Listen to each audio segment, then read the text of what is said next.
free quality education has been the ANC's official education policy program for many, many decades. It can at least be traced back to the adoption of the Freedom Charter on the 26th of June 1955 in Kliptown, Soweto. All of us know that poignant phrase, "The doors of learning and culture shall be open to all." That phrase and that demand was adopted in the context of Bantu education, which deprived the vast majority of Black and especially African South Africans of a basically good education, which in return deprived them of a future and hope for an educated and also economically secure life. We all remember the terrible words of the architect of apartheid, Prime Minister Hendrik French Verwoerd, who said that Bantu education was not meant to empower Black and African children, but simply to give them the basic tools to work for the white man. He used that well-known but terrible phrase from the Old Testament. Black and African people are supposed to be the hewers of wood and the carriers of water, placing the white man and the white population in South Africa in the so-called selected and privileged position of the Israelites as described in the Old Testament. So over the decades, the African National Congress, as the preeminent liberation movement in South Africa, has been fighting one of the most significant and most important fights for liberation and for the empowerment of Black and especially African South Africans, namely to have an education that one can truly use as an empowerment tool and that can develop yourself to a proud and full human being.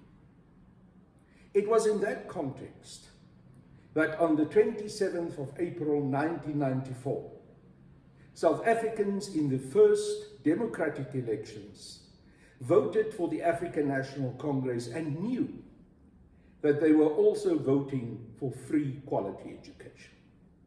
Now, why do I say this? Because the African National Congress itself, in its election manifesto, stated that it was committed to deliver free and quality education to all students in South Africa. Now, it is true that in that election manifesto, the African National Congress stated that it will be a phased-in process, and that the first phase, which they promised immediately after the elections of the 27th of April 1994, was to provide free and compulsory education at primary school level and at secondary school level. But there was always the intention to phase full free quality education in also at tertiary level.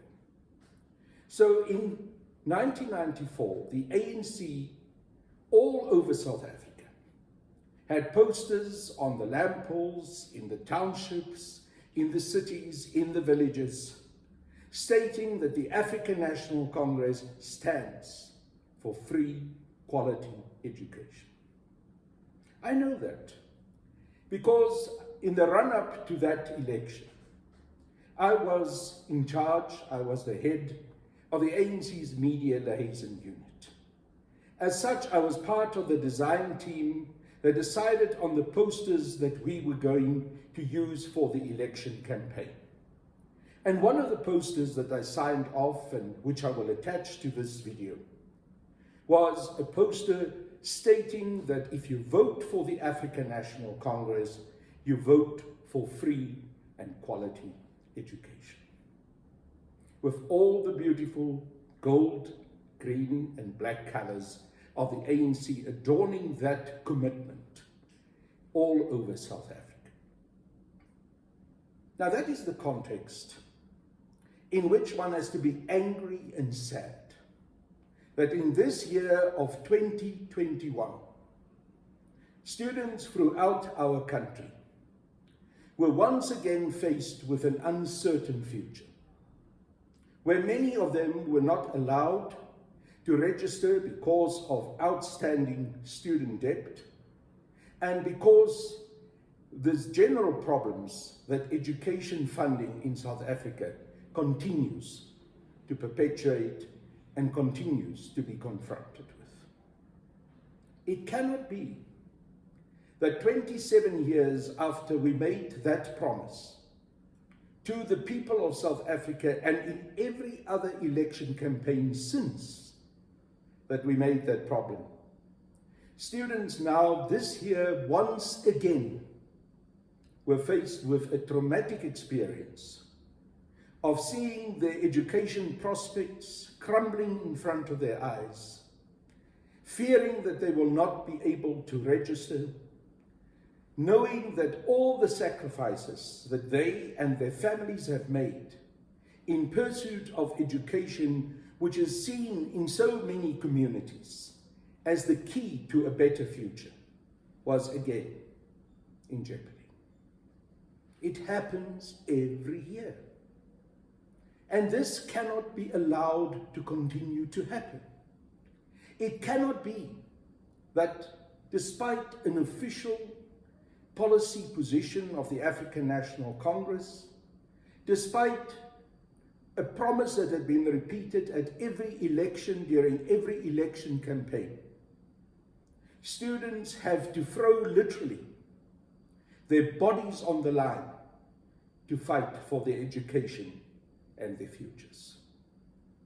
And as in years in the past, we've seen students facing danger of getting injured, and that even one person was killed during the student protests at Wits. It doesn't matter that that person who was killed was not a student, because the reality is that the bullets that had hit him were meant for students. It is very disturbing that the Minister of Higher Education, Mr. Blade Nzimande, saw it fit to say that this issue of free education is not really a government position, but it is, and I quote him, a Zuma thing. The minister surely knows that in making that statement, he was telling a blatant lie. The minister also knows that the students who were protesting were literally fighting for their futures and for any hope in a country where unemployment is sky high and where even students with advanced degrees are sitting at home unable to work. So the young people who managed to get their grade 12 certificates and university exemption under the most difficult circumstances because of the COVID-19 pandemic, truly had the right, not a privilege, but a right to get the education that the minister's party, the African National Congress, had promised. It is a disgrace that our South African police service, which should be there for the protection of our people, unleashed unbridled violence and intimidation against the students who were protesting for what should have been by now a well-established and basic right. What is also of serious concern is that there seems to be a particular process of targeting of those students who are from the background and in alliance with the African National Congress. I've had several meetings now with student leaders from SASCO, and they all tell me the same thing. If you're part of a student protest and you're dressed in the black, green, and gold of the African National Congress, the most severe violence is unleashed on you. You are targeted because of that alliance. Now, why would that be the case? Since the African National Congress is the governing party in South Africa, since the Minister of Police in South Africa is a senior member of the African National Congress and in fact a member of the National Executive Committee of the ANC. And so is the Minister of Higher Education, Blade Nzimande. I can only come to one conclusion about this, and that is that there is a deliberate intention to destroy the African National Congress's commitment to free and equal education, to attack young people who are prepared to still fight for the heart of the ANC, the true revolutionary heart, who are still prepared to fight for the promises that the African National Congress had made to them. We are in a very sad situation where there's a deliberate and clear attempt to destroy the African National Congress from within. That no one is considered to be more than an enemy than those committed members of the African National Congress, whether they are students or otherwise, who are prepared to stand up still for the true revolutionary ideals of our liberation movement.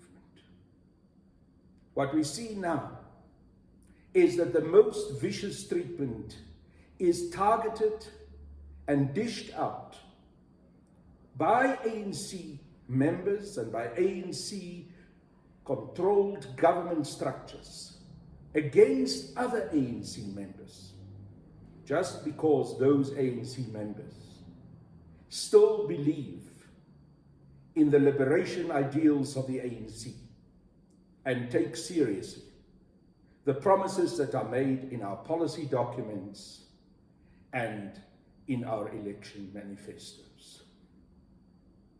This is an ANC that, if these tendencies and trends continue, that will destroy itself. The sad situation is that the words of the longest serving president of the African National Congress, Comrade Oliver Reginald Tambo, becomes true, takes on shape in the terrible actions that are carried out against those students. When he said, no one else can destroy the ANC but the ANC itself. I started by saying that free quality education has been an official education policy program of the ANC for many decades. Therefore, any one of us who are within the African National Congress as members and also as branch members are committed to the restoration of the revolutionary heart of the ANC.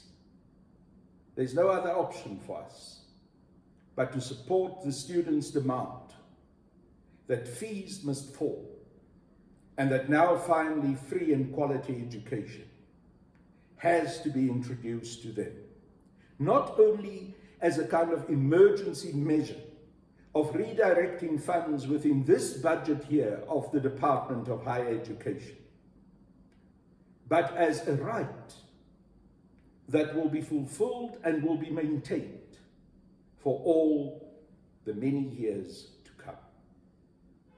The African National Congress has to implement radical economic transformation as the official economic policy program, with all the radical economic transformation resolutions that have been taken at the 54th National Conference in 2017 at Nasrec.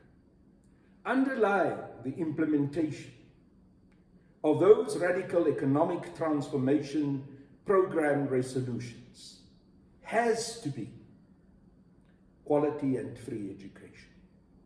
Without our young people being given the foundation of a proper education that will empower them, the empowerment of our people in general, Africans and Black people, but specifically Africans to take control of our economy and to scale the commanding heights of our economy and finally slay the white monopoly capitalist enemy will not be possible. So let us, without any hesitation, dedicate ourselves to free and quality education. Let every one of us who are truly convinced that the African National Congress must still fulfill its liberation role as the leader of society, take hands across whatever divides there may be between generations, so that we can make sure that this basic promise and this basic foundational stone for the future of our country will be implemented. Viva free quality education.